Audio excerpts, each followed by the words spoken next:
इस क्वेश्चन के part A और पार्ट बी दोनों का आंसर आपको मिल जाएगा इस वीडियो में। सबसे पहले पार्ट ए का पहला वाला पार्ट देख लेते हैं। List any two features of electric current used in the houses of India, यानी कि हमारे घरों में जो इलेक्ट्रिक करंट आती है उसके दो फीचर्स हमें बताने हैं।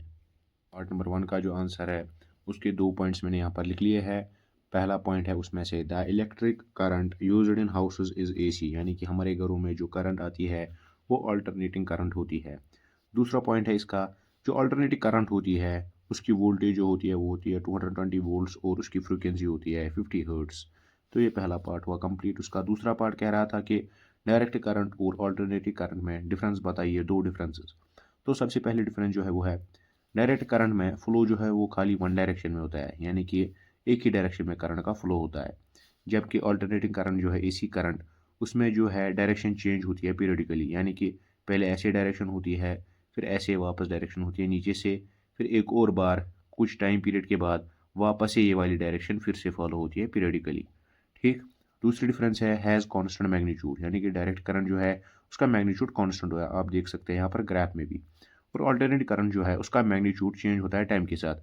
यहाँ पर देख सकते हैं, यहाँ पर कुछ और मैग्नीट्यूड है, यहाँ पर कुछ और मैग्नीट्यूड है, यहाँ पर हाईएस्ट मैग्नीट्यूड है, फिर वापस कम होता है, यानी कि टाइम के साथ साथ मैग्नीट्यूड चेंज होता रहता है। पार्ट नंबर 3 कह रहा है इसका, how will you identify live wire and neutral wire in a domestic electric circuit. पहला स्टेप है इसमें, हम टेस्टर का यूज़ करते हैं। टेस्ट स्क्रू ड्राइवर्स होते हैं जिनमें कि क्या होता है, जिनमें एक बल्ब लगा हुआ होता है। जब भी हम उसको टेस्ट स्क्रू ड्राइवर को किसी ऐसी वायर के साथ टच करते हैं जिस वायर में करंट फ्लो हो रहा होता है, तो उसमें जो बल्ब लगा हुआ होता है वो ग्लो करता है।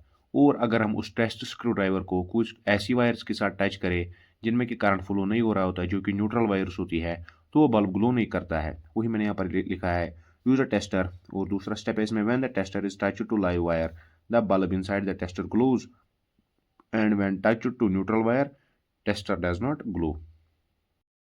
इसी के साथ हम पार्ट बी पे आ जाते हैं। पार्ट बी का पहला वाला पार्ट है, why is fuse an important component in our electric circuits, यानी कि इलेक्ट्रिक सर्किट्स में जो फ्यूज है वो एक इंपॉर्टेंट कंपोनेंट क्यों है। पहले पार्ट का answer, a fuse is important because it protects the circuit and appliances from damage due to overloading and short circuiting। Fuse important इसलिए है क्योंकि ये सर्किट्स और अप्लायंसेस को बचाता है डैमेज होने से, जो कि डैमेज किस वजह से होता, ओवरलोडिंग या शॉर्ट सर्किटिंग की वजह से डैमेज होता। फ्यूज जो है उन डैमेजेस को बचाता है। कैसे? When the excessive current flows, जब ज़्यादा करंट फ्लो होने लगता है, फ्यूज जो है उसकी जो वायर्स होती है वो मेल्ट होने लगती है, जिसकी वजह से क्या होता है, सर्किट ब्रेक होता है। सर्किट जब ब्रेक होगा तो करंट फ्लो स्टॉप होगा, जब करंट फ्लो स्टॉप होगा तो एक्सेसिव करंट नहीं फ्लो होगा। उसकी वजह से क्या होगा, जो अप्लायंस और सर्किट्स है वो डैमेज होने से बच जाएंगे। अब difference between overloading and short circuiting जो है दूसरा पार्ट, उसका आंसर है, ओवरलोडिंग जो है occurs when too many appliances are connected in one circuit. जब एक ही सर्किट के साथ बहुत सारे अप्लायंसेस कनेक्ट होते हैं तो ओवरलोडिंग होती है। हम कहते हैं ओवरलोड हो जाएगा, ज़्यादा कनेक्शन मत दो इसमें। करंट्स इंक्रीज ग्रेजुअली, इसमें करंट जो है धीरे धीरे इंक्रीज होती है। शॉर्ट सर्किटिंग क्या होता है, ऑकर्स में live wire and neutral wires come in direct contact. वो वायर जिसमें से करंट फ्लो होती है उसे लाइव वायर कहते हैं, और न्यूट्रल वायर वो वायर जिसमें से कोई करंट फ्लो नहीं होती है।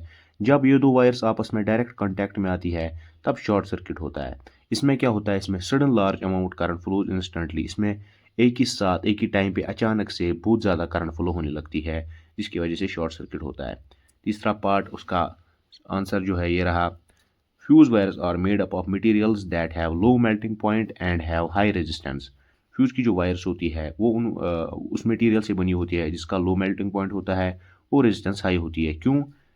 When the excessive current flows, जब ज़्यादा करंट फ्लो होने लगती है वायर्स में से, the fuse wires heat up, fuse की जो वायर्स होती है वो हीट अप होने लगती है और मेल्ट हो जाती है, जिसकी वजह से सर्किट ब्रेक हो जाता है, जैसा कि आपको मैंने पार्ट 1 में भी कहा।